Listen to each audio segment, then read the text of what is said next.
아브넬이 부하 20명과 더불어 헤브론에 이르러 다윗에게 나아가니 다윗이 아브넬과 그와 함께 한 사람을 위하여 잔치를 배설하였더라. 아브넬이 다윗에게 말하되 내가 일어나 가서 온 이스라엘 무리를 내 주 왕의 앞에 모아 더불어 언약을 맺게 하고 마음에 원하시는 대로 모든 것을 다스리시게 하리이다. 이에 다윗이 아브넬을 보내매 그가 평안히 가니라. 다윗의 신복들과 요압이 적군을 치고 크게 노력한 물건을 가지고 돌아오니 아브넬은 이미 보냄을 받아 평안히 갔고 다윗과 함께 헤브론에 있지 아니한 때라. 요압 및 요압과 함께한 모든 군사가 돌아오매 어떤 사람이 요압에게 말하여 이르되 넬의 아들 아브넬이 왕에게 왔더니 왕이 보내매 그가 평안히 갔나이다. 요압이 왕에게 나아가 이르되 어찌하심이니까?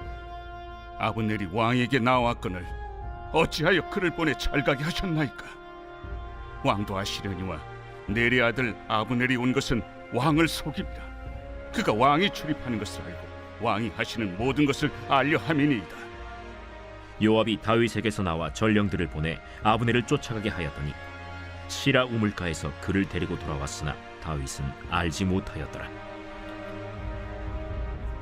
아브넬이 헤브론으로 돌아오매 요압이 더불어 조용히 말하려는 듯이 그를 데리고 성문 안으로 들어가 거기서 배를 찔러 죽이니 이는 자기의 동생 아사헬의 피로 말미암음이더라.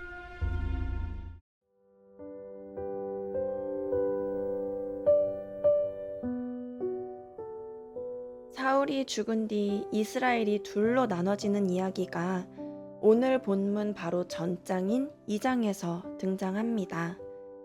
유다는 다윗이 왕이 되고 북이스라엘은 사울의 아들인 이스보셋이 왕이 됩니다. 북이스라엘의 왕은 이스보셋이긴 하지만 이스보셋은 명목상 왕인 것이고 실제로 정치를 하는 실세는 군대 장관인 아브넬이었습니다. 오늘 본문 바로 직전에 이 아브넬과 이스보셋 사이에 갈등이 일어나는 사건이 하나 생겼었는데요. 바로 아브넬이 이스보셋의 아버지인 사울의 첩 리스바와 관계한 것이었습니다. 사무엘하 3장 7절에서는 이스보셋이 아브넬에게 내가 어찌하여 내 아버지의 첩과 통관하였느냐 하는 물음에 아브넬은 굉장히 분노했습니다. 왜냐하면 이것이 단순히 어떤 치정에 대한 물음이 아니라 너 왕권을 노려서 그랬던 거 아니야? 하는 정치적 문제도 함께 관여하고 있었기 때문이었습니다. 아브넬은 자신이 지금껏 사울의 집을 어떻게 지켜줬는데 그런 자신에게 이런 공격을 하는 것에 대해서 크게 분노했습니다. 아브넬은 이것을 계기로 나라를 다윗에게 넘기기로 결정하지요. 그리고 오늘 본문이 등장합니다. 아브넬은 부하 20명을 데리고 다윗에게 나아갑니다. 본문 20절입니다. 아브넬이 부하 20명과 더불어 헤브론에 이르러 다윗에게 나아가니 다윗이 아브넬과 그와 함께한 사람을 위하여 잔치를 배설하였더라. 다윗은 아브넬을 위해 잔치를 베풉니다. 불과 바로 전장인 2장에서 아브넬과 다윗은 서로 심히 맹렬하게 싸우던 적이었습니다. 그런데 다윗은 그런 아브넬을 위해 잔치를 베풀었습니다. 다윗이 베푼 이 잔치는 단순히 교제를 나누는 친교의 자리가 아니라 우리는 더 이상 원수가 아니라 동맹입니다 하는 정치적 선언이었습니다. 21절에서 아브넬은 이렇게 말하지요. 내가 온 이스라엘을 모아 왕과 언약을 맺게 하겠습니다. 이 말은 즉 다윗이 온 이스라엘의 왕이 될 것이라는 선언인 것입니다. 하나님께서 다윗을 이스라엘의 왕으로 세우시겠다고 하신 그 약속이 점점 가까이 다가오고 있는 것이지요.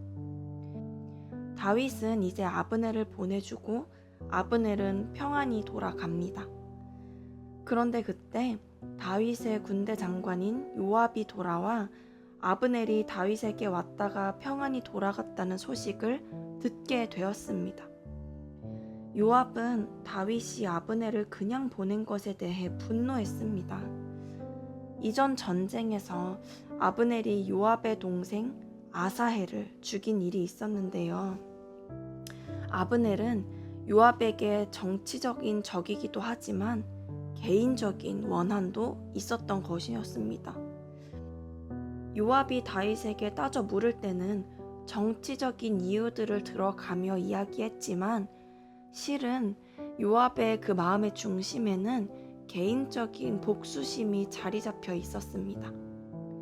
요압은 다윗에게 따져 물은 뒤에 다윗 몰래 전령들을 보내서 아브넬을 다시 데려와 아브넬을 칼로 찔러 죽입니다. 전쟁 중에 적을 물리친 그런 개념도 아니고 공식적인 처형도 아니었습니다. 사적인 복수를 했던 것입니다.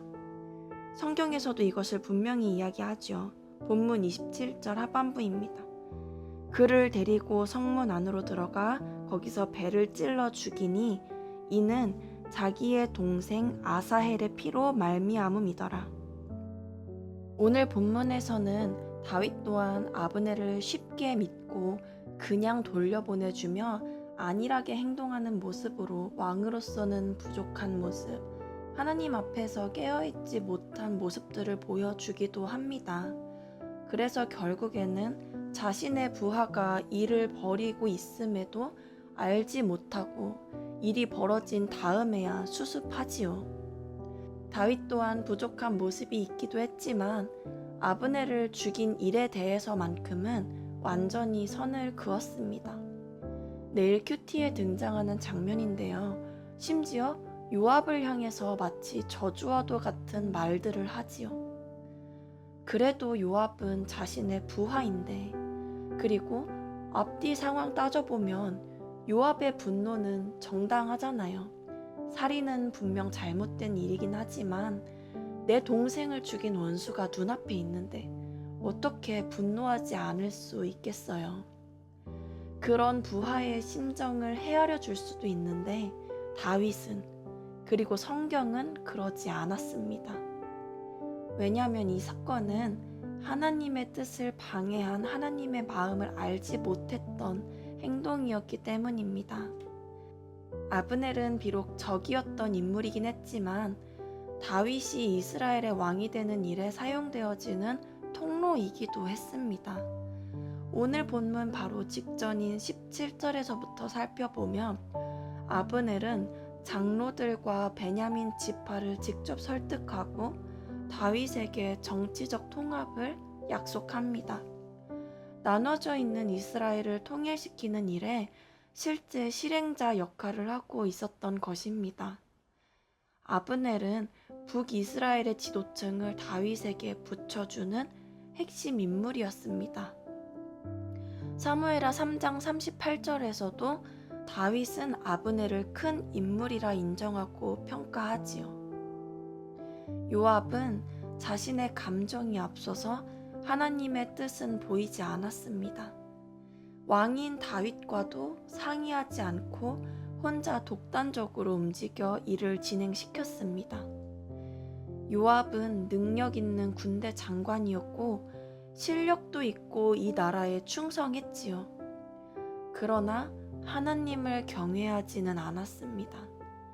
자신의 감정이 앞서 자신이 옳다고 생각한 그 일을 독단적으로 진행하며 하나님의 뜻을 방해했습니다.